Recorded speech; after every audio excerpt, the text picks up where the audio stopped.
Good afternoon. 22 down, 22 to go, I counted. So we'll now turn our attention to HCR 5030. The chair recognizes the senator from Butler, Senator Masterson, to explain the resolution. Thank you, Madam Chairman. And the reason we put this in this order is we have an honored guest with us today for this. So before I actually get to explaining, in our VIP section, which is the one downside of being in this seat, I can't even see them right now. But we have a few honored guests. That Israel via Miami, right? So the Israeli Consul General is with us, Mayor Albez Sterinsky, and the deputy is also with us, Mike, and then further down is Adam Barron, who was one of the co-founders of Combat Antisemitism. And so, yeah, please welcome them here first before we get to business. So, 5030 is an anti-Semitism resolution. So I'm going to go ahead and have the reader please read.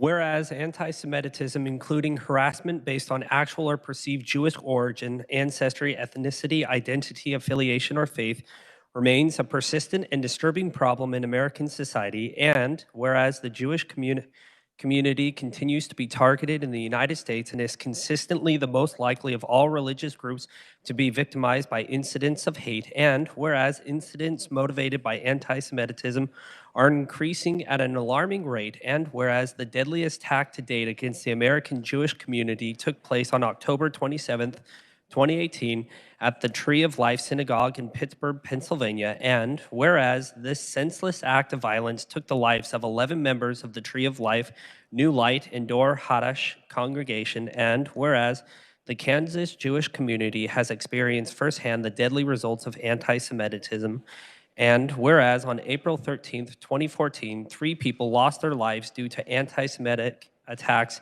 at the Jewish Community Center of Greater Kansas City and the Village Shalom, both located in Overland Park, Kansas, and whereas state officials and institutions have a responsibility to protect citizens from acts of hate and bigotry, including anti-Semitism, and must adopt the tools to do so, and whereas valid monitoring, informed analysis, investigation, and effective policymaking benefit from accurate and uniform definitions, and whereas in May 2016, the International Holocaust Remembrance Alliance, by a consensus vote of its member states, adopted a working definition of anti-Semitism, and whereas the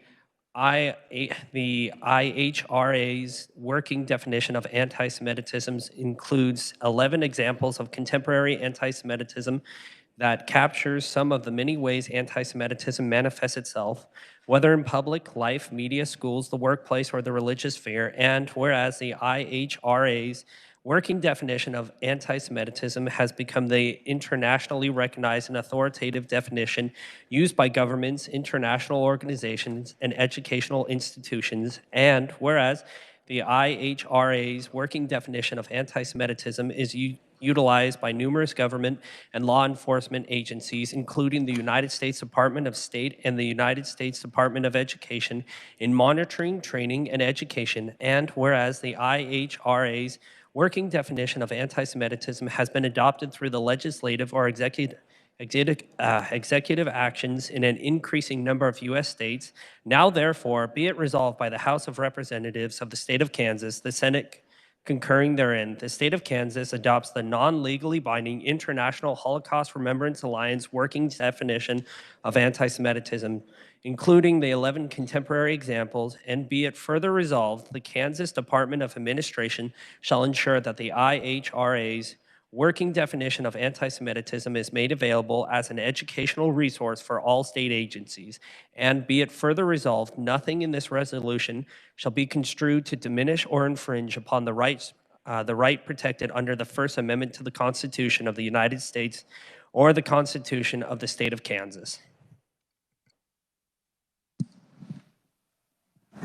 Would you like to continue? Yeah, thank you, Madam Chairman. Thank you to the reader for that read.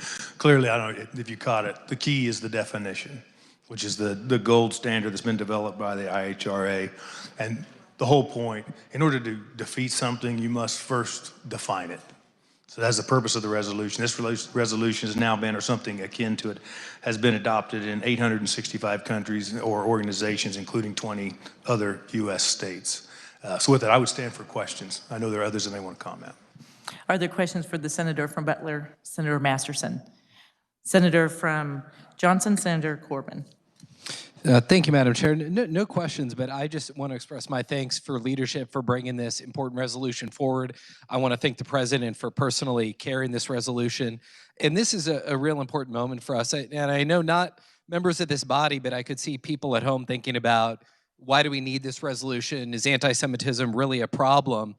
And I would just note that the Kansas City Star on Friday, and this is in the Kansas City area, a report by the Jewish Federation of Kansas City, said that 9% of Jewish people in Kansas City in a survey responded that they had experienced anti-Semitism in the past year. 75% of those who responded said that they are very concerned about anti-Semitism in the U.S. In October of 2021, a report by the American Jewish Committee found that nearly 1 in 4 American Jews had experienced anti-Semitism within the past year. So I know it's not news to this body, but for folks watching at home, this is still a very, very live issue and one that we do need to address. This definition is the gold standard in addition to the number of bodies it's been adopted by. It's been adopted by Republican administrations, Democratic administrations, and it addresses an important issue. Jews are only 2% of the American public, but hate crimes against Jews represent 57.5% of all religiously based hate crimes in the United States. So we obviously saw this in Overland Park, one of the counties I'm privileged to represent, in 2014, the culmination in an act of violence that took the lives of several community members. So I'm just appreciative, wanted to share my thanks for being here today, to be with us, and thank you to leadership for bringing this forward. Thank you, Madam Chair. Are there additional questions, Senator for Butler, Senator Masterson? I see none. You may close.